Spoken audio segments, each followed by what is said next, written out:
Hi learners, welcome to I+ Training Solutions.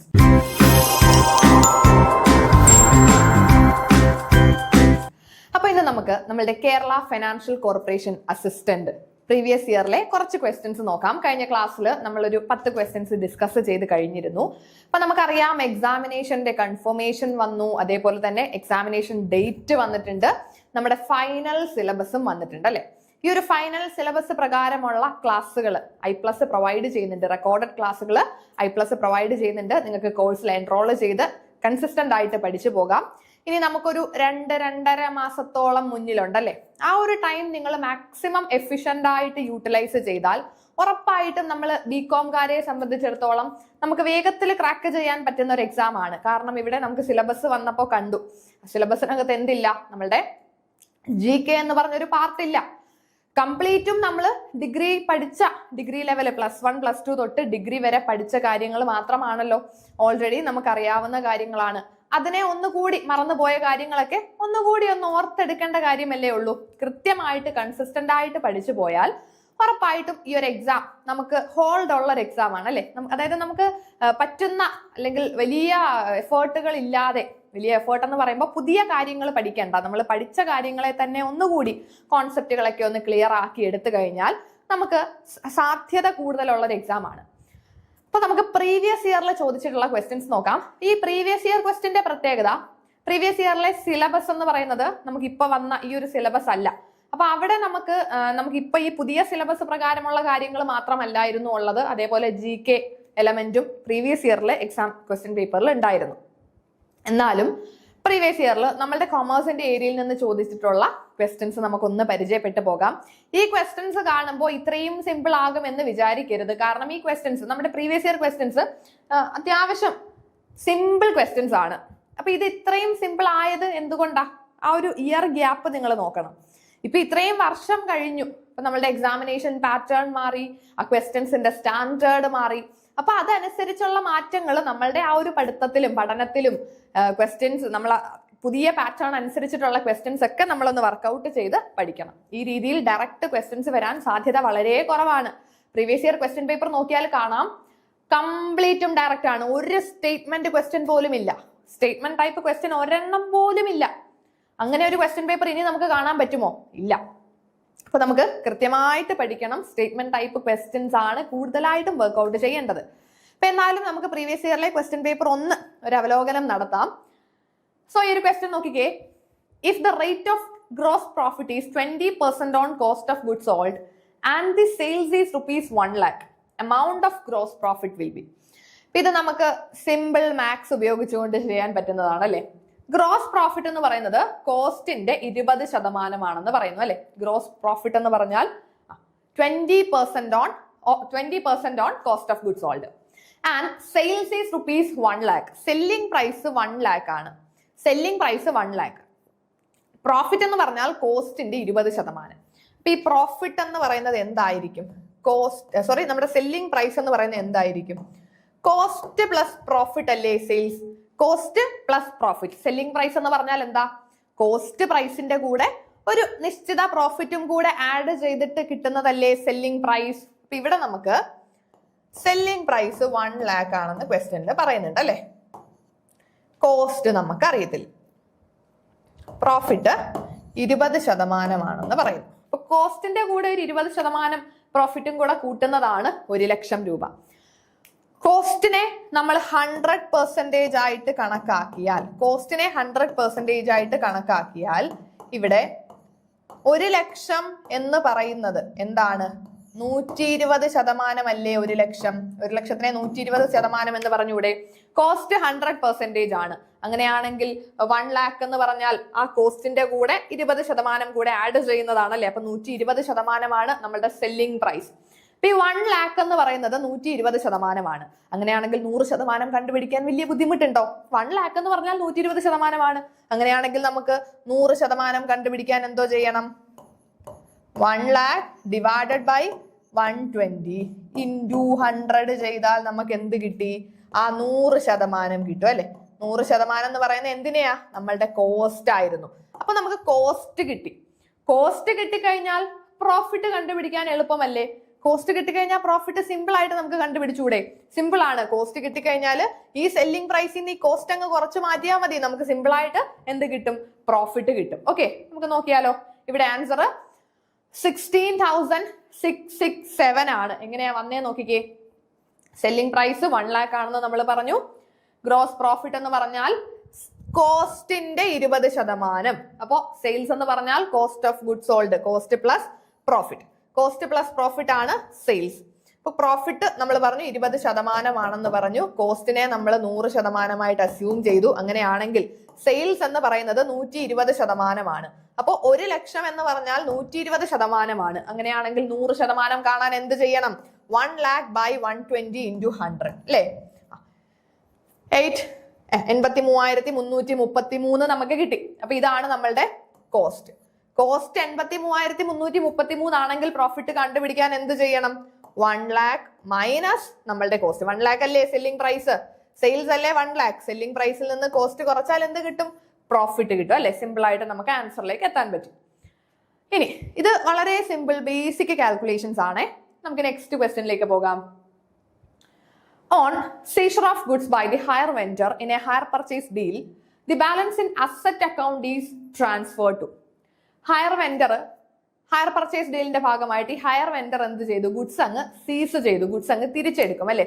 ഈ വിറ്റ സാധനങ്ങൾ അല്ലെങ്കിൽ ഈ എന്തെങ്കിലും സാധാരണ ഹയർ പർച്ചേസിലൊക്കെ നമ്മൾ എന്താ മെഷീനറീസ് ഒക്കെ ഹയർ പർച്ചേസിൽ വാങ്ങാറില്ലേ, ഇൻസ്റ്റാൾമെന്റുകളൊക്കെ അടച്ചിട്ട്. സോ ഇങ്ങനെ ഹയർ പർച്ചേസിൽ എന്തെങ്കിലും പ്രൊഡക്റ്റ് വാങ്ങിയിട്ടുണ്ടെങ്കിൽ ആ ഗുഡ്സ് ഹയർ വെൻഡർ തിരിച്ചെടുക്കുകയാണ്. ഹയർ വെൻഡർ അത് തിരിച്ചെടുക്കുകയാണെങ്കിൽ അസറ്റ് അക്കൗണ്ടിലുള്ള ബാലൻസ് നമ്മൾ എങ്ങോട്ടേക്ക് ട്രാൻസ്ഫർ ചെയ്യണം? ആ ഒരു കൺസേൺഡ് അസറ്റ് അക്കൗണ്ടിലുള്ള ബാലൻസ് എങ്ങോട്ടേക്ക് ട്രാൻസ്ഫർ ചെയ്യണം എന്ന് ചോദിച്ചിട്ടുണ്ട്. നമ്മുടെ ന്യൂ സിലബസ് പ്രകാരം ഹയർ പർച്ചേസിനെ പറ്റി എടുത്ത് പറഞ്ഞിട്ടില്ല. നമ്മളുടെ സിലബസിനകത്ത് ഹയർ പർച്ചേസിനെ പറ്റി എടുത്ത് പറഞ്ഞിട്ടില്ല. എന്നിരുന്നാലും ഒന്ന് അറിഞ്ഞിരിക്കാം, ഇത് നമുക്കൊരു സിമ്പിൾ ലോജിക്ക് വെച്ച് കണ്ടുപിടിക്കാം. ഗുഡ്സ് റീപ്രോസസ് ചെയ്യുമ്പോൾ അല്ലെങ്കിൽ സീസ് ചെയ്യുന്ന സമയത്ത് അസറ്റ് അക്കൗണ്ടിലുള്ള ബാലൻസിനെ നമ്മൾ ഗുഡ്സ് റീപ്രോസസ്ഡ് അക്കൗണ്ടിലേക്കായിരിക്കും ട്രാൻസ്ഫർ ചെയ്യുന്നത്. ഗുഡ്സ് റീപ്രോസസ്ഡ് അക്കൗണ്ടിലേക്കായിരിക്കും ട്രാൻസ്ഫർ ചെയ്യുന്നത്. In hire purchase agreement, if the hire vendor seizes the goods due to default in payment of hire purchaser. സാധാരണ ഗുഡ്സ് സീസ് ചെയ്യുന്നത് എപ്പോഴാ? ഇപ്പൊ നമ്മളൊരു സാധനം ഇൻസ്റ്റാൾമെന്റിൽ വാങ്ങിയിട്ട് ഇതിന്റെ കറക്റ്റ് ഇൻസ്റ്റാൾമെന്റ് എമൗണ്ട് തിരിച്ചടയ്ക്കുന്നില്ലെങ്കിൽ അവർ വന്ന് വണ്ടിയൊക്കെ എടുത്തോണ്ട് പോകുന്ന കണ്ടിട്ടില്ലേ? സിസിക്കാര് വന്ന് വണ്ടിയൊക്കെ എടുത്തോണ്ട് പോവാന്ന് പറയത്തില്ലേ? അതേപോലെയാണ് ഈ ഒരു ഹയർ പർച്ചേസ് എഗ്രിമെന്റിലും. സോ ഹയർ പർച്ചേസിൽ ഡിഫോൾട്ട് വരുത്തിയാൽ വെൻഡർ എന്ത് ചെയ്യും? ഗുഡ്സ് റീപ്രോസസ് ചെയ്യും അല്ലെ? സോ അങ്ങനെയുള്ള സിറ്റുവേഷനിൽ അസറ്റ് അക്കൗണ്ടിലുള്ള ബാലൻസ് ഗുഡ്സ് റീപ്രോസസ്ഡ് അക്കൗണ്ടിലേക്കായിരിക്കും ട്രാൻസ്ഫർ ചെയ്യുന്നത്. Okay, next one, the amount collected by a company as security premium should be used. വളരെ ഇമ്പോർട്ടന്റ് ഒരു ക്വസ്റ്റ്യൻ ആണ്. ഈ ഒരു ക്വസ്റ്റ്യൻ നിങ്ങൾ ഒന്ന് നോട്ട് ചെയ്തോണം. കാരണം നമുക്ക് കമ്പനി ലോയും കമ്പനി അക്കൗണ്ട്സും ഒക്കെ സിലബസിനകത്ത് പുതിയ സിലബസിനകത്ത് പറഞ്ഞിട്ടുണ്ട്. അതേപോലെ ഈ ഒരു ക്വസ്റ്റ്യൻ പല പ്രാവശ്യവും എക്സാംസിന് കണ്ടിട്ടുള്ള ക്വസ്റ്റ്യൻ ആണ്. സെക്യൂരിറ്റി പ്രീമിയം അക്കൗണ്ടിലുള്ള എമൗണ്ട് അല്ലെങ്കിൽ സെക്യൂരിറ്റി പ്രീമിയം എമൗണ്ട് എന്ന് പറയുന്നത് നമുക്ക് എന്തിനൊക്കെ വേണ്ടി കമ്പനീസിന് യൂസ് ചെയ്യാം, അത് നിങ്ങൾ കൃത്യമായിട്ട് പഠിക്കുക. എന്തിനൊക്കെ വേണ്ടി ഈ ഒരു സെക്യൂരിറ്റി പ്രീമിയം നമുക്ക് യൂസ് ചെയ്യാമെന്നുള്ളത്. എന്താ സെക്യൂരിറ്റി പ്രീമിയം? നമ്മൾ ഷെയറുകളൊക്കെ പ്രീമിയത്തിന് ഇഷ്യൂ ചെയ്യും അല്ലെ? ഫേസ് വാല്യൂവിനെക്കാട്ടിലും കൂടിയ ഒരു എമൗണ്ടിലാണ് ഷെയറുകൾ നമ്മൾ പബ്ലിക്കിന് ഇഷ്യൂ ചെയ്യുന്നതെങ്കിൽ ആ ഡിഫറൻസ് ഉണ്ടല്ലേ, 100 രൂപയുടെ ഷെയർ 120 ഇഷ്യൂ ചെയ്തു, അങ്ങനെയാണെങ്കിൽ ആ 20 റുപ്പീസ് എന്ന് പറയുന്ന ആ ഡിഫറൻസിനെ നമുക്ക് പ്രീമിയം എന്ന് പറയാം. ഓക്കെ, ഈ ഒരു പ്രീമിയം സെക്യൂരിറ്റി പ്രീമിയം അക്കൗണ്ടിലേക്കായിരിക്കും നമ്മൾ ട്രാൻസ്ഫർ ചെയ്യുന്നത്. സോ ഈ എമൗണ്ട് നമുക്ക് എന്തിനൊക്കെ വേണ്ടി യൂസ് ചെയ്യാം എന്നുള്ളതിനെ പറ്റി കൃത്യമായിട്ട് നമ്മളുടെ കമ്പനി ലോയിലും നമ്മളുടെ കമ്പനി അക്കൗണ്ട്സിലും ഒക്കെ കൃത്യമായിട്ട് എടുത്തു പറഞ്ഞിട്ടുണ്ട്. നോക്കിക്കേ, issue fully paid bonus shares, write off preliminary expense, buy back the companies own share, all of the above. So ഇവിടെ കൃത്യമായിട്ട് പഠിച്ചു വെച്ചാൽ മനസ്സിലാകുന്നതേ ഉള്ളൂ. ഇതെല്ലാം നമുക്ക് ഈ പറയുന്ന എല്ലാ കാര്യങ്ങൾക്കും യൂസ് ചെയ്യാനായിട്ട് പറ്റും. ഓക്കെ, സെക്യൂരിറ്റി പ്രീമിയം എമൗണ്ട് നമുക്ക് എന്തിനൊക്കെ വേണ്ടി യൂസ് ചെയ്യാം? ഒന്ന്, issuing fully paid bonus shares. മെമ്പേഴ്സിന് ബോണസ് ഷെയറുകൾ ഇഷ്യൂ ചെയ്യാം. ഫുള്ളി പെയ്ഡ് ബോണസ് ഷെയർസ് ആണ്. ഫുള്ളി പെയ്ഡ് എന്ന് പറഞ്ഞാൽ ബോണസ് ഷെയറുകളുടെ പ്രത്യേകത എന്താ? ഫ്രീ ഓഫ് കോസ്റ്റിൽ കൊടുക്കുന്ന ഷെയറുകളായിരിക്കും അല്ലെ? മെമ്പേഴ്സിന് ഫ്രീ ഓഫ് കോസ്റ്റിൽ കൊടുക്കുന്നതാണ്. അപ്പൊ ബോണസ് ഷെയറുകൾ കൊടുക്കാം. മെമ്പേഴ്സിന് ബോണസ് ഷെയറുകളായിട്ട് ഇഷ്യൂ ചെയ്യാം. പ്രിലിമിനറി എക്സ്പെൻസുകൾ റൈറ്റ് ഓഫ് ചെയ്യാം. പ്രിലിമിനറി എക്സ്പെൻസുകൾ ഉണ്ടെങ്കിൽ അത് നമുക്ക് റൈറ്റ് ഓഫ് ചെയ്യാനായിട്ട് പറ്റും. Writing off expense commission or discount allowed on issue of shares or debentures. ഷെയർസും ഡിബഞ്ചേഴ്സും ഒക്കെ ഇഷ്യൂ ചെയ്യുന്ന സമയത്ത് നമുക്ക് ഉണ്ടാവുന്ന എക്സ്പെൻസുകൾ ഉണ്ടല്ലോ, ഏതൊക്കെയായിരിക്കും? കമ്മീഷൻ, ഡിസ്കൗണ്ട്, ഇങ്ങനെയുള്ള എക്സ്പെൻസുകളെ റൈറ്റ് ഓഫ് ചെയ്യാം. Providing for premium payable on redemption of preference shares or debentures. Preference ഷെയറുകളും ഡിബഞ്ചറുകളും ഒക്കെ കമ്പനി റെഡീം ചെയ്യുന്ന സമയത്ത്, റെഡീം ചെയ്യുന്ന വെച്ചാൽ കമ്പനി തിരിച്ചു വാങ്ങുമല്ലോ, അപ്പൊ കമ്പനി ഇതൊക്കെ തിരിച്ചു വാങ്ങുമ്പോൾ ചിലപ്പോൾ ഈ റിഡീം ചെയ്യുന്നത് പ്രീമിയത്തിനായിരിക്കും. അങ്ങനെയാണെങ്കിൽ ആ പ്രീമിയം കൊടുക്കാനായിട്ട് നമുക്ക് യൂസ് ചെയ്യാം. Then finally buying back it's on shares or other specified securities. കമ്പനിയുടെ തന്നെ ഷെയറുകൾ ബൈബാക്ക് ചെയ്യാനും എന്ത് യൂസ് ചെയ്യാം? ഈ ഒരു സെക്യൂരിറ്റി പ്രീമിയം എമൗണ്ട് യൂസ് ചെയ്യാം. സെക്യൂരിറ്റി പ്രീമിയം അക്കൗണ്ടിലുള്ള എമൗണ്ട് യൂസ് ചെയ്യാനായിട്ട് പറ്റും. ഓക്കെ, കൃത്യമായിട്ട് ഇതൊന്ന് പഠിച്ചു വെക്കാം. എക്സാമിന് ചോദിക്കുന്ന ഒരു ക്വസ്റ്റ്യൻ ആയിരിക്കും. നിങ്ങൾക്ക് ഇത് പല എക്സാമുകൾക്കും കൊമേഴ്സ് ഭാഗത്തു നിന്ന് ചോദിച്ച് കണ്ടിട്ടുണ്ട്. ഓക്കെ, നെക്സ്റ്റ് ക്വസ്റ്റ്യൻ നോക്കാം. A predetermined cost of an activity, operation or process established as a basis for control and reporting. കോസ്റ്റിംഗിൽ നിന്നുമുള്ള ചോദ്യമാണ്. ഇവിടെ നോക്കിക്കേ, ക്വസ്റ്റ്യൻ എന്താ? Predetermined cost of an activity, operation or process established as a basis of control. അപ്പൊ രണ്ട് കാര്യങ്ങൾ ഇവിടെ നമ്മൾ ഹൈലൈറ്റ് ചെയ്യണം. ഒന്ന് പ്രീ ഡിറ്റർമൈൻഡ് കോസ്റ്റ്, പിന്നെ basis for control. Predetermined cost ആണ്. അത് നമ്മൾ എന്തിനാ യൂസ് ചെയ്യുന്നത്? നമ്മൾ സാധാരണ കമ്പയർ ചെയ്യാനൊക്കെ യൂസ് ചെയ്യാറുണ്ടല്ലോ.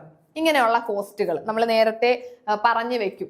ഇത്ര രൂപയായിരിക്കും നമുക്കിപ്പോ ഒരു പ്രൊഡക്റ്റ് മാനുഫാക്ചർ ചെയ്യാൻ, ഒരു യൂണിറ്റ് മാനുഫാക്ചർ ചെയ്യാൻ 200 രൂപയായിരിക്കും. അത് നമ്മൾ പ്രീ ഡിറ്റർമൈൻ ചെയ്യുന്നതാ.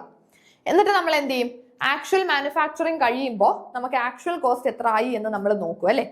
അപ്പൊ ഈ ആക്ച്വൽ കോസ്റ്റും നമ്മൾ ആദ്യം ചെയ്തു വെച്ച ആ ഒരു പ്രീ ഡിറ്റർമൈൻഡ് കോസ്റ്റും തമ്മിൽ നമുക്ക് കമ്പയർ ചെയ്തിട്ട് എന്തെങ്കിലും ഡീവിയേഷൻസ് ഉണ്ടോ, അതിന്റെ റീസൺ എന്താണ് എന്നൊക്കെ നോക്കാം. അതല്ലേ നമ്മൾ കൺട്രോളിംഗിൽ പഠിക്കുന്നത്, മാനേജ്മെന്റിന്റെ കൺട്രോളിംഗ് എന്ന് പറയുന്ന ഫംഗ്ഷനിലും പഠിക്കുന്നത് ഇതേ കാര്യമല്ലേ. നമ്മൾ സ്റ്റാൻഡേർഡുകൾ സെറ്റ് ചെയ്ത് വെക്കുന്നു, ആക്ച്വൽ പെർഫോമൻസ് മെഷർ ചെയ്യുന്നു, then comparing the performance with the standard, finding deviations, taking corrective actions അല്ലേ. പറഞ്ഞപ്പോ തന്നെ കിട്ടിയല്ലോ ആൻസർ. ഏതാണ്? സ്റ്റാൻഡേർഡ് കോസ്റ്റ് അല്ലെ. പ്രീ ഡിറ്റർമൈൻഡ് കോസ്റ്റ് അല്ലെങ്കിൽ പ്രീ ഡിറ്റർമൈൻഡ് കോസ്റ്റ് ആണ് നമ്മളൊരു ബേസിസ് ഓഫ് കൺട്രോൾ. അതായത് നമുക്ക് കമ്പയർ ചെയ്യാനായിട്ട് നമുക്ക് ആ കോസ്റ്റിനെ യൂസ് ചെയ്യാം. നമ്മൾ നേരത്തെ ഒരു കോസ്റ്റ് എസ്റ്റാബ്ലിഷ് ചെയ്ത് വെക്കുന്നു. നമ്മളൊരു പ്രീ ഡിറ്റർമൈൻഡ്, നമ്മുടെ ഒരു അസംഷനിൽ നമ്മളൊരു ഫിഗർ കണ്ടുവെക്കുന്നു. നമുക്ക് ആക്ച്വലി എത്രയാണ് കോസ്റ്റ് ആയതെന്ന് മെഷർ ചെയ്യുന്നു. അതിനുശേഷം നമ്മളുടെ ആദ്യം നമ്മൾ സെറ്റ് ചെയ്ത സ്റ്റാൻഡേർഡും ആക്ച്വൽ പെർഫോമൻസും അല്ലെങ്കിൽ ആക്ച്വൽ കോസ്റ്റും തമ്മിൽ കമ്പയർ ചെയ്യാണ് അല്ലെ. അതല്ലേ കൺട്രോളിങ്ങിന്റെ പ്രോസസ് എന്ന് പറയുന്നത് തന്നെ. സോ ഈ ഒരു പ്രീ ഡിറ്റർമൈൻഡ് കോസ്റ്റ് എന്ന് കണ്ടാൽ തന്നെ ഓർത്തോളുക, അത് സ്റ്റാൻഡേർഡ് കോസ്റ്റ് ആണ്. Okay, standard cost. Social cost എന്ന് പറഞ്ഞാൽ it include both private and external cost to society. ബിസിനസ്സുകൾക്ക് സൊസൈറ്റിക്ക് വേണ്ടിയിട്ടുണ്ടാകുന്ന കോർപ്പറേറ്റ് സോഷ്യൽ റെസ്പോൺസിബിലിറ്റി ഒക്കെ നിങ്ങൾ പഠിച്ചിട്ടുണ്ടല്ലോ. സോ അതുമായിട്ടുമൊക്കെ ബന്ധപ്പെട്ട് ബിസിനസ്സുകൾക്ക് വരുന്ന എക്സ്പെൻസുകളെ നമുക്ക് സോഷ്യൽ കോസ്റ്റ് എന്ന് പറയാം. സങ്ക് കോസ്റ്റ് എന്ന് പറഞ്ഞാൽ ഓൾറെഡി ഇൻകേർഡ് കോസ്റ്റ് ആണ്, നമുക്ക് പിന്നീട് റിക്കവർ ചെയ്യാൻ പറ്റാത്ത കോസ്റ്റുകൾ, പിന്നീട് നമുക്കത് റിക്കവർ ചെയ്യാൻ പറ്റില്ല, അങ്ങനെയുള്ള കോസ്റ്റുകളെ നമുക്ക് സങ്ക് കോസ്റ്റ് എന്ന് പറയാം അല്ലെ. ടോട്ടൽ കോസ്റ്റ് എന്ന് പറഞ്ഞാൽ complete cost of production including fixed and variable cost. അത് നമുക്കറിയാമല്ലോ. ജസ്റ്റ് ഈ ബാലൻസ് ഓപ്ഷൻസ് എന്താണ് എന്നൊന്ന് പറഞ്ഞതേ ഉള്ളൂ. ടോട്ടൽ കോസ്റ്റ് എന്ന് പറഞ്ഞാൽ നമ്മളുടെ ഫിക്സഡ് കോസ്റ്റും വേരിയബിൾ കോസ്റ്റും ഒക്കെ ആഡ് ചെയ്തിട്ട് നമുക്ക് ടോട്ടൽ പ്രൊഡക്ഷൻ, നമ്മളുടെ ടോട്ടൽ പ്രൊഡക്ഷൻ കോസ്റ്റിനെ നമുക്ക് എന്ത് പറയാം? ടോട്ടൽ കോസ്റ്റ് എന്ന് പറയാം അല്ലെ. ഓക്കെ, നമുക്ക് നെക്സ്റ്റ് വൺ നോക്കാം. Dividend declared by board of directors in between 2 annual general meeting. വളരെ ഇമ്പോർട്ടന്റ് ആണ് ഇതും. ഈ ഡിവിഡൻഡിന്റെ ഏരിയയിൽ നിന്നും ചിലപ്പോൾ നിങ്ങൾക്ക് ക്വസ്റ്റ്യൻ വരാം. ഡിവിഡൻഡിന്റെ ഈ ഒരു ഏരിയ ഒന്ന് മാർക്ക് ചെയ്ത് വെച്ച് പഠിച്ചോണം. Dividend declared by board of directors in between 2 annual general meeting. 2 annual general മീറ്റിംഗിന്റെ ഇടയിൽ കൊടുക്കുന്ന ഡിവിഡൻഡ്, ഇടയിൽ ഡിക്ലെയർ ചെയ്യുന്ന ഡിവിഡൻഡുകളെ പറയുന്ന പേര്. അതും നമുക്കൊരു സിമ്പിൾ ലോജിക്ക് വെച്ച് നമുക്ക് ആൻസർ ചെയ്യാമേ. എങ്ങനെയാ? ബിറ്റ്വീൻ 2 ആനുവൽ ജനറൽ മീറ്റിംഗ് എന്നല്ലേ പറയുന്നേ. അപ്പോ നമുക്ക് 2 ആനുവൽ ജനറൽ മീറ്റിംഗിന്റെ ഇടയിൽ ഡിക്ലെയർ ചെയ്യുന്ന ഡിവിഡൻഡുകൾ എങ്ങനത്തെ ഡിവിഡൻഡ് ആയിരിക്കും? Interim dividend. ആ പേര് ജസ്റ്റ് ആ ഒരു മീനിങ് ഒന്ന് ചിന്തിച്ചാൽ മതി. ഇന്ററിം ഡിവിഡൻഡ് എന്ന് അതിനെ പറയാം അല്ലെ. Interim dividend. Dividend declared by board of directors in between 2 annual general meeting is called interim dividend. Okay, ബാക്കിയുള്ള ഡിവിഡൻഡുകൾ എന്താണെന്നൊന്ന് നോക്കി വെക്കാം. പ്രൊപ്പോസ്ഡ് ഡിവിഡൻഡ് എന്ന് പറഞ്ഞാൽ dividend proposed at the annual general meeting but not yet approved. Then unclaimed dividend എന്ന് പറഞ്ഞാൽ dividend declare ചെയ്തു, പക്ഷേ ഷെയർ ഹോൾഡേഴ്സ് അത് ക്ലെയിം ചെയ്തില്ല. അത് ഷെയർ ഹോൾഡേഴ്സ് ക്ലെയിം ചെയ്തിട്ടില്ല, കമ്പനി ഡിക്ലെയർ ചെയ്തു. അതാണ് അൺക്ലെയിംഡ് ഡിവിഡന്റ്. സ്ക്രിപ്പ് ഡിവിഡന്റ് എന്ന് പറഞ്ഞാൽ dividend paid in form of additional shares instead of cash. അതും വേണമെങ്കിൽ ചോദ്യമായിട്ട് വരാൻ സാധ്യതയുള്ളതാണ്. സ്ക്രിപ്പ് ഡിവിഡന്റ് എന്ന് പറഞ്ഞാൽ കമ്പനീസ് ക്യാഷ് ആയിട്ട് കൊടുക്കുന്നില്ല, അതിന് പകരം ഒരു പ്രോമിസറി നോട്ടോ മറ്റോ അല്ലെങ്കിൽ ഷെയറുകളോ ഒക്കെ ആയിരിക്കും ഡിവിഡന്റ് ആയിട്ട് കൊടുക്കുന്നത്. പക്ഷെ അത് ഇപ്പോൾ നമ്മൾക്ക് ആ ഒരു സമയത്ത് തന്നെ ട്രാൻസ്ഫർ ചെയ്യുകയും ചെയ്യാറില്ല. പിന്നീട് എപ്പോഴെങ്കിലും ഷെയർ ഹോൾഡേഴ്സിന് റെഡീം ചെയ്തെടുക്കാവുന്ന രീതിയിലായിരിക്കും സ്ക്രിപ്പ് ഡിവിഡന്റുകൾ ഇഷ്യൂ ചെയ്യാറുള്ളത്. ഓക്കെ, നമുക്ക് നെക്സ്റ്റ് ക്വസ്റ്റ്യൻ നോക്കാം. If vendors are issued fully paid shares of rupees 1 lakh in consideration of net asset worth rupees 85,000, balance of 50,000 will be debited to. ഈ ഒരു ക്വസ്റ്റ്യൻ ഒന്ന് ശ്രദ്ധിച്ചേ. Vendors issued fully paid shares of 1 lakh in consideration of net asset worth rupees 85,000. ഷെയർസിന്റെ value 1,00,000 രൂപയുടെ shares ആണ് issue ചെയ്തത്. എന്നാൽ ആ കമ്പനിയുടെ നെറ്റ് വർത്ത് എത്രയുണ്ട്? 85,000 ആണ് അല്ലെ. വെൻഡേഴ്സ് 1,00,000 രൂപ ഫുള്ളി പെയ്ഡ് ഷെയർസ് ആയിട്ട് 1,00,000 രൂപയുടെ ഷെയർസ് ഇഷ്യൂ ചെയ്തു. ആ 1,00,000 രൂപയുടെ ഷെയർസിനുള്ള കൺസിഡറേഷൻ അല്ലെങ്കിൽ ആ 1,00,000 രൂപയ്ക്ക് പകരം ആ കമ്പനിയുടെ നെറ്റ് വർത്ത് എന്ന് പറയുന്നത് 85,000 ഉള്ളൂ. അപ്പൊ 85,000 സിമ്പിൾ ആയിട്ട് ഇങ്ങനെ ചിന്തിച്ചാൽ മതി. ഇപ്പം ഒരു കമ്പനി, നമ്മൾ ഈ ഹോൾഡിംഗ് കമ്പനിയുടെയും സബ്സിഡറി കമ്പനിയുടെയും ഒക്കെ കേസിലൊക്കെ അല്ലെങ്കിൽ ഈ അമാൽഗമേഷനും അക്വിസിഷനും ഒക്കെ നടക്കുന്ന സമയത്ത് ഒരു കമ്പനിയുടെ നെറ്റ് അസറ്റ് എന്ന് പറയുന്നത് 85,000 രൂപയേ ഉള്ളൂ. പക്ഷേ അതിന്റെ പർച്ചേസ് കൺസിഡറേഷൻ എന്ന് പറയുന്നത് 1,00,000 ആണ്. അപ്പൊ നെറ്റ് അസറ്റ് സാധാരണ നമ്മൾ എന്താ ചെയ്യുന്നത്? നമ്മളൊരു കടയിൽ പോയി ഒരു സാധനം വാങ്ങുമ്പോൾ എന്താ ചെയ്യുന്നത്?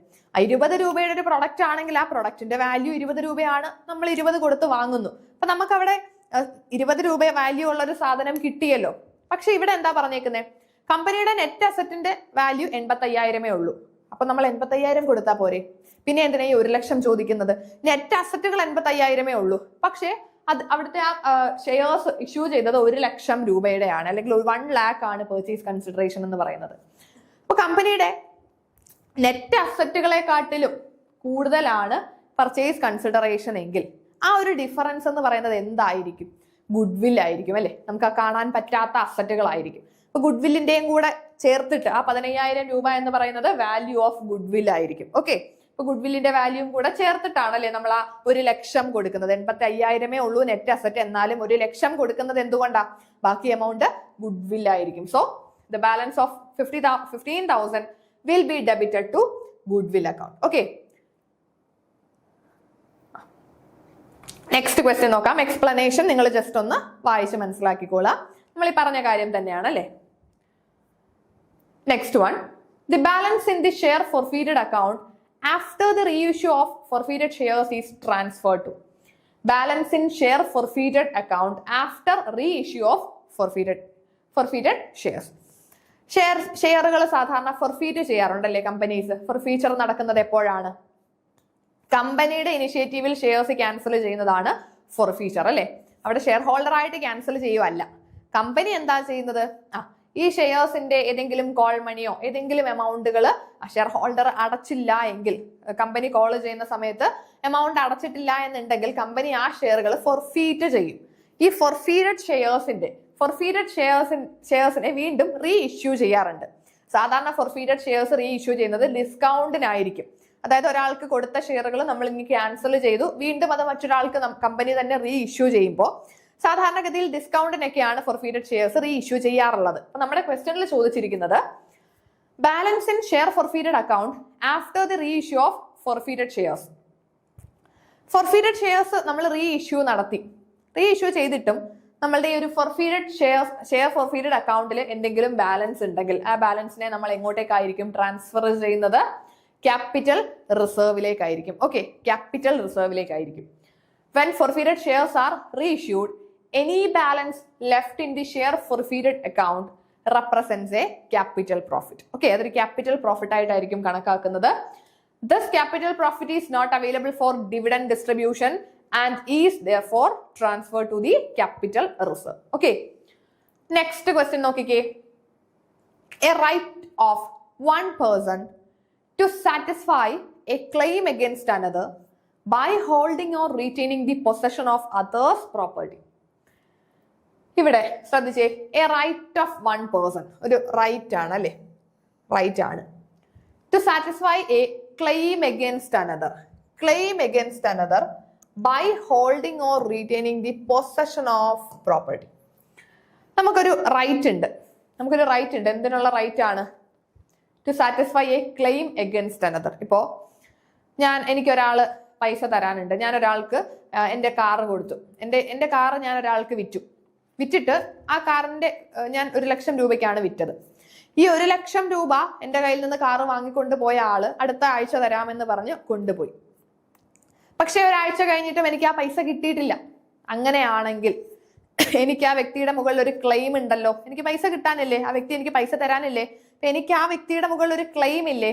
സോ ഇവിടെ നോക്കിക്കേ, right of one person to satisfy a claim against another. അപ്പൊ എനിക്ക് ആ വ്യക്തിയുടെ മുകളിലുള്ളൊരു റൈറ്റ് ആണ് അല്ലെ, എനിക്ക് വ്യക്തിയുടെ മുകളിലുള്ള റൈറ്റ് ആണ്. എന്തിനുള്ള റൈറ്റാ? എനിക്ക് ആ ഒരു വ്യക്തിയുടെ കയ്യിൽ നിന്നും പൈസ കിട്ടാനുണ്ട്, ആ ഒരു ക്ലെയിം എനിക്കുണ്ട്.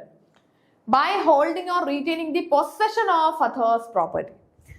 ആ പൈസ തന്നില്ലെങ്കിൽ എനിക്ക് പോയിട്ട് എന്റെ വണ്ടി കാറിങ് എടുത്തുകൊണ്ട് വരാൻ പറ്റത്തില്ലേ? ആ റൈറ്റിനെ പറയുന്ന പേരാണ് ഈ ചോദിച്ചിട്ടുള്ളത് അല്ലെ. ജസ്റ്റ് ഒന്ന് വളച്ചു തിരിച്ച് ചോദിച്ചെന്നേ ഉള്ളൂ, സിമ്പിൾ ആണ്. ഇപ്പൊ ഞാൻ ഒരാൾക്ക് എന്റെ വണ്ടി വിറ്റു, എന്റെ കാർ ഞാൻ മറ്റൊരാൾക്ക് വിറ്റു. ആ ഒരു എമൗണ്ട് എനിക്ക് ആ വ്യക്തി തന്നില്ലെങ്കിൽ അത് ആ വ്യക്തിയുടെ മുകളിൽ എനിക്കൊരു ക്ലെയിം ഉണ്ട്. സോ ആ എമൗണ്ട് കിട്ടാത്ത പക്ഷം ആ പൊസഷൻ, ആ ഒരു പ്രോപ്പർട്ടിയുടെ പൊസഷൻ, കൈവശ അവകാശമാണ് പൊസഷൻ, അത് റീറ്റെയിൻ ചെയ്യാൻ, അല്ലെങ്കിൽ ആ ഒരു ഗുഡ്സ്, ഞാൻ വിറ്റ സാധനം എനിക്ക് തിരിച്ചെടുത്തുകൊണ്ട് വരാൻ എന്റെ കയ്യിൽ വെച്ചേക്കാനുള്ള റൈറ്റ് എനിക്കുണ്ട്. ആ പൈസ തന്നില്ലെങ്കിൽ എനിക്കത് തിരിച്ചെടുത്തുകൊണ്ട് വന്ന് എന്റെ കയ്യിൽ വെക്കാം അല്ലെ, പൈസ കിട്ടുമ്പോൾ ഞാൻ കൊടുത്താൽ മതി. സോ ഇതാണ്, ഈ ഒരു റൈറ്റിനെ പറ്റിയാണ് ചോദിച്ചിട്ടുള്ളത്. ഇനി ഒന്നുകൂടെ ക്വസ്റ്റ്യൻ ഒന്ന് വായിച്ചേ. A right of one person to satisfy a claim against another by holding or retaining the possession of other's property is termed as, എന്താണ് അതിനെ പറയുന്ന പേര്? ലീൻ അല്ലെ, ലീൻ എന്നാണ് പറയുന്നത് അല്ലെ. Right to retain the possession, possession retain ചെയ്യാനുള്ള റൈറ്റുകളെയാണ് ലീൻ എന്ന് പറയുന്നത്. റൈറ്റ് ഓൺ ഗുഡ്സ്, ഗുഡ്സിന്റെ മുകളിലുള്ള ഒരു റൈറ്റ് ആണ് അല്ലെ, നമുക്ക് ആ ഗുഡ്സ് നമ്മുടെ കയ്യിൽ വെച്ചേക്കാനുള്ള റൈറ്റിനെയാണ് ലീൻ എന്ന് പറയുന്നത്. Okay, lien is the right of one person to retain possession of goods or property belonging to another under a debtor claim is until a debtor claim is satisfied. Okay, so next നമുക്ക് ബാക്കിയുള്ള options കൂടി ഒന്ന് നോക്കിക്കേ. Right shares, ബാക്കിയുള്ള കാര്യങ്ങളൊക്കെ നമുക്ക് അറിയാവുന്ന right shares, legacy, underwriting എന്താണെന്നൊന്ന് നോക്കാം. റൈറ്റ് ഷെയർസ് എന്ന് പറഞ്ഞാൽ നമ്മളുടെ എക്സിസ്റ്റിംഗ് ഷെയർ ഹോൾഡേഴ്സിന് ഒരു സ്പെഷ്യൽ പ്രൈസിൽ ഗുഡ്സ് നമ്മുടെ ഷെയറുകൾ കൊടുക്കുന്നതിനെയാണ് റൈറ്റ് ഷെയർസ് എന്ന് പറയുന്നത്. എക്സിസ്റ്റിംഗ് ഷെയർ ഹോൾഡേഴ്സിന് ഒരു ചെറിയ പ്രൈസ്, ചിലപ്പോൾ കുറഞ്ഞ പ്രൈസിലൊക്കെ ആയിരിക്കും, അവർക്കൊരു പ്രയോറിറ്റി കൊടുക്കും അല്ലെ. അവർക്ക് നമ്മൾ ഷെയറുകൾ അവർക്ക് വേണ്ടി മാത്രമായിട്ട് ഇഷ്യൂ ചെയ്താൽ അതിനെ റൈറ്റ് ഷെയർസ് എന്ന് പറയാം. ലിഗസി എന്ന് പറഞ്ഞാൽ property or money left to someone in a will. നമുക്കൊരു വിൽ പ്രകാരം നമ്മൾ പൈസ കൊടുക്കാറില്ലേ, അതിനെയൊക്കെ നമുക്ക് എന്ത് പറയാം? പ്രോപ്പർട്ടിയോ ഒക്കെ നമ്മൾ വിൽ പ്രകാരം മറ്റൊരാൾക്ക് കൊടുക്കാറുണ്ട്, അതിനെ ലെഗസി എന്ന് പറയാം. Underwriting is a guarantee by a third party to subscribe to any unsubscribed portion of a share issue. Underwriting അല്ലെങ്കിൽ underwriters എന്നൊക്കെ പറയുന്ന ആൾക്കാരെ പറ്റി നമ്മൾ പഠിച്ചിട്ടുണ്ട്. Underwriting എന്ന് പറഞ്ഞാൽ എന്താ? ഒരു ഗ്യാരണ്ടി കൊടുക്കുന്നതാണ് അല്ലെ. ഇപ്പൊ ഒരു കമ്പനിക്ക് അണ്ടർറൈറ്റേഴ്സ് കൊടുക്കുന്ന ഗ്യാരണ്ടി എന്താ? നിങ്ങളുടെ ഷെയർസ് നിങ്ങൾ ഷെയർസ് ഇഷ്യൂ ചെയ്തോ, അത് പബ്ലിക് വാങ്ങിയില്ലെങ്കിൽ ഞങ്ങൾ വാങ്ങിക്കൊള്ളാം, അതാണ് അണ്ടർറൈറ്റേഴ്സ് പറയുന്നത്. ഓക്കെ, അപ്പൊ അതിന് പകരം കമ്പനി അണ്ടർറൈറ്റിംഗ് കമ്മീഷൻ കൊടുക്കണം. പബ്ലിക് വാങ്ങാത്ത പക്ഷം അതാര് വാങ്ങണം? അണ്ടർറൈറ്റേഴ്സ് വാങ്ങണം. പബ്ലിക് വാങ്ങിയാലും ഇല്ലെങ്കിലും അണ്ടർറൈറ്റേഴ്സിന് കമ്മീഷനും കിട്ടും. ഓക്കെ, അണ്ടർറൈറ്റിംഗ് എന്ന് പറഞ്ഞാൽ it's a guarantee given by third party to subscribe to any unsubscribed portion of a share issue. ഇപ്പൊ പബ്ലിക് വാങ്ങാത്ത പോർഷൻ ഉണ്ടല്ലോ, അൺസബ്സ്ക്രൈബ്ഡ് പോർഷൻ. നമുക്കറിയാം ഷെയർസ് ഒക്കെ ഇഷ്യൂ ചെയ്യുന്ന സമയത്ത് 90% സബ്സ്ക്രൈബ് ചെയ്താൽ മാത്രമേ നമുക്ക് നെക്സ്റ്റ് അടുത്ത സ്റ്റെപ്പിലേക്ക് പോകാൻ പറ്റുള്ളൂ. ഷെയർസിന്റെ ഇഷ്യൂ ഒക്കെ നമ്മൾ കൃത്യമായിട്ട് പഠിക്കുന്നതാണ്. ഓക്കെ, അപ്പൊ അണ്ടർ റൈറ്റിംഗ് എന്താണെന്ന് ക്ലിയർ ആയല്ലോ. നമുക്ക് നെക്സ്റ്റ് ക്വസ്റ്റ്യൻ നോക്കാം. The balance of debenture sinking fund account after redemption of debenture is transfer to. Debenture redeem ചെയ്ത് കഴിഞ്ഞിട്ട് ഡിബഞ്ചർ റെഡീം ചെയ്യുക. ഡിബഞ്ചർ റെഡീം ചെയ്യുന്നത് എപ്പോഴാണ്? നമ്മൾ കമ്പനീസ് ഡിബഞ്ചർ ഇഷ്യൂ ചെയ്യും അല്ലെ, ഡെറ്റ് ഇൻസ്ട്രുമെന്റുകളാണ്. കമ്പനീസിന് ഫിനാൻസ് റേസ് ചെയ്യാൻ, അവർക്ക് പൈസ റേസ് ചെയ്യാൻ വേണ്ടിയിട്ട് കമ്പനീസ് ഡിബഞ്ചേഴ്സ് ഇഷ്യൂ ചെയ്യും. ഈ ഡിബഞ്ചേഴ്സ് ഇഷ്യൂ ചെയ്ത് പൈസ കിട്ടി, ഇനി കുറച്ച് വർഷം കഴിയുമ്പോൾ ചിലപ്പം കമ്പനീസ് ആ ഡിബഞ്ചേഴ്സിനെ റെഡീം ചെയ്യും അല്ലേ, കാരണം ആ ഡിബഞ്ചർ ഹോൾഡേഴ്സിന് അവർ തന്ന എമൗണ്ട് തിരിച്ചു കൊടുത്തിട്ട് ഡിബഞ്ചേഴ്സ് റെഡീം ചെയ്യാറുണ്ട്. So balance of debenture sinking fund account after redemption of debentures. അപ്പൊ നമ്മൾ ഈ ഡിബഞ്ചേഴ്സ് ഒക്കെ റെഡീം ചെയ്യാൻ വേണ്ടിയിട്ട് അതിനുള്ള എമൗണ്ടുകൾ നമ്മൾ ഡിബഞ്ചർ സിങ്കിങ് ഫണ്ട് അക്കൗണ്ടിലേക്കൊക്കെ സാധാരണ ചില കമ്പനീസ് മാറ്റി വെക്കാറുണ്ട് റെഡീം ചെയ്യുന്ന സമയത്ത്, വലിയൊരു അവർക്ക് ലയബിലിറ്റി ആകാതിരിക്കാൻ വേണ്ടിയിട്ട്. സോ ഡിബഞ്ചേഴ്സ് റിഡീം ചെയ്തതിനു ശേഷം ഈ പറഞ്ഞ ഡിബഞ്ചർ സിങ്കിങ് ഫണ്ടിൽ എന്തെങ്കിലും ഒരു ബാലൻസ് ഉണ്ടെങ്കിൽ അത് നമ്മൾ എങ്ങോട്ടേക്കായിരിക്കും ട്രാൻസ്ഫർ ചെയ്യുന്നത്? P&L account, capital reserve, debenture redemption fund account, general reserve. നമുക്ക് ജനറൽ റിസർവിലേക്കായിരിക്കും ട്രാൻസ്ഫർ ചെയ്യുന്നത്. Okay. A debenture sinking fund, also called debenture redemption fund, is created out of profit to ensure the redemption of debentures when they become due. അപ്പൊ പ്രോഫിറ്റിന്റെ ഒരു portion നമ്മൾ ഈ പറഞ്ഞ debenture sinking ഫണ്ടിലേക്ക് മാറ്റും. എല്ലാ വർഷവും മാറ്റിയിടും. ഡിബഞ്ചേഴ്സ് ഡ്യൂ ആകുന്ന സമയത്ത് നമുക്ക് അതിൽ നിന്നും എമൗണ്ട് എടുത്ത് ഡിബഞ്ചേഴ്സ് റെഡീം ചെയ്യാം അല്ലേ. So once the debentures are fully redeemed, any balance left in debenture sinking fund account is no longer required for that purpose. This remaining balance is transferred to general reserve, which strengthen the company's free reserve. Okay. Next question നോക്കാം. The shares issued as part of capitalization of reserve. ഇതും നമുക്ക് സാധാരണ ചോദിക്കാറുള്ള ഒരു question ആണ്. Shares issued as part of capitalization of reserve. റിസർവ്സിന്റെ ക്യാപിറ്റലൈസേഷനുമായിട്ട് നമ്മുടെ കമ്പനിയുടെ റിസർവുകൾ ഉണ്ടല്ലോ, അതിനെ ക്യാപിറ്റലൈസ് ചെയ്യുന്നതുമായിട്ട് ബന്ധപ്പെട്ട് നമ്മൾ ഏത് ഷെയറുകളാണ് ഇഷ്യൂ ചെയ്യുന്നത്? സിമ്പിൾ ആയിട്ട് പറഞ്ഞാൽ നമ്മുടെ പ്രോഫിറ്റ് കമ്പനിക്ക് ഇപ്പം കുറച്ചധികം പ്രോഫിറ്റ് കിട്ടി. ഈ കിട്ടിയ പ്രോഫിറ്റിനെ എന്താക്കി മാറ്റണം? ക്യാപിറ്റലൈസ് ചെയ്യുകയാണ്. അങ്ങനെയാണെങ്കിൽ ഏത് ഷെയറുകളായിരിക്കും ഇഷ്യൂ ചെയ്യുന്നത്? Bonus shares, right share, preference shares, none of these. ഏതാണ്? നമുക്കറിയാം ബോണസ് ഷെയർസിന്റെ പ്രത്യേകത എന്താ? നമ്മൾക്ക് കമ്പനിക്ക് കൂടുതൽ പ്രോഫിറ്റ് ഒക്കെ കിട്ടുന്ന സമയത്ത് ഫ്രീ ഓഫ് കോസ്റ്റില് ഷെയർ ഹോൾഡേഴ്സിന് അഡീഷണൽ ആയിട്ട് കൊടുക്കുന്ന ഷെയറുകളാണ്. അല്ലെങ്കിൽ ഡിവിഡൻഡ് കൊടുക്കുന്നതിന് പകരം, ഷെയർ ഹോൾഡേഴ്സിന് ഡിവിഡൻഡ് കൊടുക്കുന്നതിന് പകരം എന്ത് കൊടുക്കും? അഡീഷണൽ ഷെയർസ് കൊടുക്കും. അതിനെ നമുക്ക് ബോണസ് ഷെയർസ് എന്ന് പറയാം അല്ലെ. ഷെയർ ഹോൾഡേഴ്സിന് അഡീഷണൽ ആയിട്ട് ഷെയർസ് കൊടുക്കും.